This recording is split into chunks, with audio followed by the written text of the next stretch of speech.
So I served, as I mentioned, on the committee. And this is a sampling of the books. Oh, yes, I forgot to mention. If you have a cell phone, turn it off. That was going to be my first thing. So I served on a committee, and this is one day's worth of books that I received. So every single day looked like this, all summer long in 2013. And my mail carrier was getting really sick of carrying these boxes of books up to my door because they can't bring their little truck, up the driveway. So she was coming up every single day. They didn't just arrive by U.S. Postal Service. They came DHL, UPS, private courier. The people from one country, one Scandinavian country, I don't remember which, sent theirs in their diplomatic pouch to Chicago, and then they were sent up here. So I spent a lot of time that summer not just reading, but sorting, shelving, opening, getting rid of packing materials, etc. So the organization that sponsors this award is, as Frank mentioned, the International Board on Books for Young People. And this organization is made up of, at the moment, 75 national sections. The only way a person can belong to IBI is by belonging to one's national section. And if you look at these countries, you'll see that many are quote-unquote first world countries, but many are developing countries or countries in which there is currently war. So it's really a variety. And this is a little bit off the subject, which I promised myself I wasn't going to do, but I will anyway. The dues that the national sections pay to IBI support the work of IBI, but they are tiered so that rich countries like the US, the UK, European countries pay more than, say, Palestine or Lebanon. We in IBI, if I can allow myself that, really want the participation of those people who are interested in children, books, and what books can do for children, especially in times of war. So we kind of support their membership in the society. So now, the other thing is that any one of these, say, 75 countries could nominate both an author and an illustrator for this award. But, as I just said, some are in war-torn countries, some are really poor. They don't, what they need to do is put together 12 sets for the juror members in the national headquarters of books and dossiers, and then send them to far-flung countries wherever the jurors are living, and that's too expensive for some of these countries. So not every country submits an award or a nominee every single time. Therefore, in my case, there were I think 33 nominees. And I don't remember offhand how many authors and how many illustrators, but they were in the 40s and in the 50s, I think.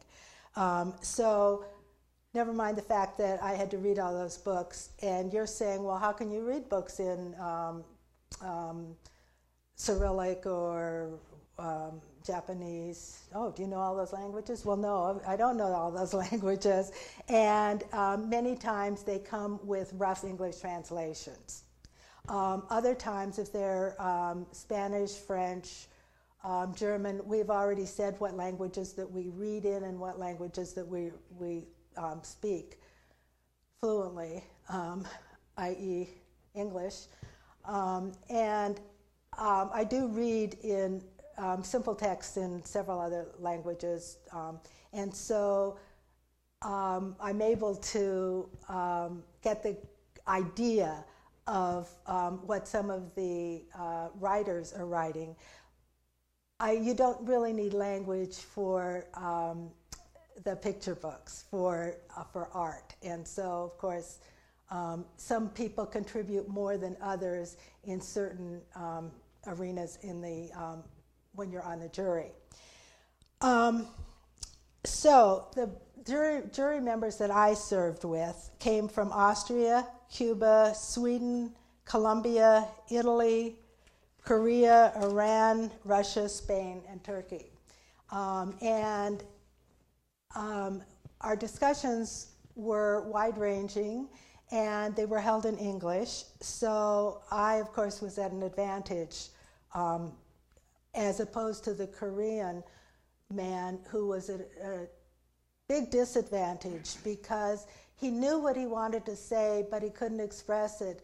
Fortunately, his wife was an English teacher. His Korean wife was an English teacher, and every once in a while he would run out of the room and phone her up and say, "This is what I want to say. How do I say it in English?" And come back. We thought he was going out for a cigarette, but no, he was going out to phone his wife.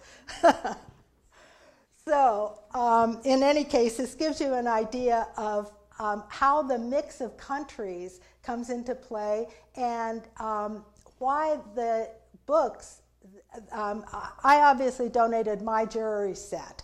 And with the other jury sets that we have and the other miscellaneous books that I had collected from authors and illustrators who have won this award, we have a very diverse collection at the Clark now, in terms of languages, in terms of countries represented, and of course you'll see that when you go to the exhibit. So now we're going back to my main question. How might the books in this collection interest a person who is not a scholar, but just an interested observer, as you must be if you're here? So I suggest a couple of areas where viewing the books in the collection can educate an average visitor, whether you're part of a class or whether you're just here tonight because of interest or maybe because you know me. Okay, so many international books challenge our preconceptions of what kind of art is appropriate for children. And I'm going to start with the artist whose work you see on the promotional materials.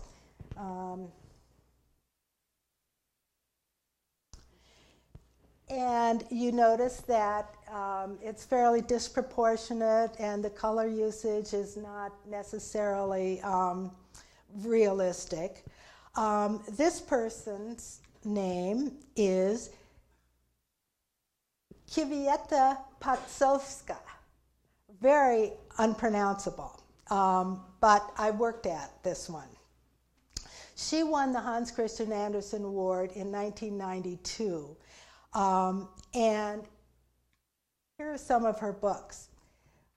You can see that her work is very abstract and very geometrical, and it doesn't seem, it's not realistic. The proportions are way off. Yet, she won this award. She was, this is the kind of artwork that people will say, well, you know, my 2-year-old could draw better than that, right? However, she is a fine artist, a noted artist in the Czech Republic, where she is from. Whereas we normally look at children, at things that are appropriate for children as work that needs to be representational, that you can tell exactly what it is right away, they don't feel that same way in Europe. And when Paczowska was growing, not when she was growing up, when she was in art school, she was very influenced by the European avant-garde artists. And here we have a couple of her influences, and I think you can see readily that the abstract of Kandinsky, the abstract composition is reflected in her work. And I chose the Franz Marc because of the color saturation and also because of his influence. But then, of course, you can see here that there's whoops, there we are, that there's a similarity in the composition, right? And that could be subconscious or it could be conscious. But in any case, the reason I chose it is that the cow is yellow. She doesn't necessarily use color. She uses color as part of a composition, not to reflect realistically what something looks like. So you would think, okay, so Kwiatka Paczowska is really putting her own artistic concerns above the concerns of a child, getting in the way of connecting with a child. But that is not true. It's not true, I know, because her work has been widely translated. It's been translated into 52 different languages, and this wouldn't happen if children didn't connect with it. And she herself has said, the most important thing for the picture book is a love for the children. Without thinking and feeling for the child audience, the imagery would be lifeless and the picture books themselves dead. So even though she is an artist who we might feel uncomfortable with, or we might say, oh, this isn't really for children,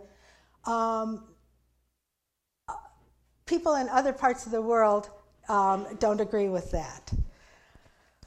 So I give you that example simply to show that art needn't be realistic or representational in order to connect with children. So the next example I have of art that is non-representational is the work of indigenous artists, what some people might call folk art. Usually, the images are symbolic rather than realistic, and in that way, they don't conform to the Western ideals of visual representation. In both of the cases I'm going to show, the symbolism has been explained either in a foreword or an afterword, or actually even underneath the piece of art in one case. And this is essential if the book is to be published outside the very specific context of the culture in which it was created. Neither of these artists has been nominated for the IBI, and as of yet, neither artist is represented in the collection. But I'm sure that there are similar kinds of books that are represented in the collection. So the first book I wanted to talk about was the London Jungle Book. This book comes from a small independent publisher in India, Tara Books. This publisher is making a point of looking in its own backyard for artists and illustrators, as opposed to, their whole purpose in being is to cultivate the artists who are in their midst and the writers who are in their midst, to have them telling their stories and producing the images that come out of their own culture. This artist is Baju Shyam, an artist from the Gond tribal village in the forests of central India.